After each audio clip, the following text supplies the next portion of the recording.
ምን እንደሚገርመኝ ታውቃላችሁ? ብዙ ወጣት የኔ ጊዜ እስኪመጣ ድረስ መጠበቅ አለብኝ ሲል እሰማለሁ። ይህ አስተሳሰብ ብዙ ጎበዝ ወጣቶችን ያከስማል። እውነታው ግን በጣም የተለየ ነው። ስኬት በቤት ውስጥ ቁጭ ብላ የሚመጣ አይደለም። በየቀኑ የምትደክመው ልፋት፣ በየደቂቃው የምታስበው እቅድ ነው ነገህን የሚያበራው። አሁን ያለህን ጊዜ በአግባቡ ተጠቀምበት።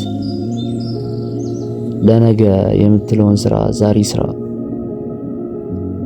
ከንቱ ተስፋዎችን አትከተል።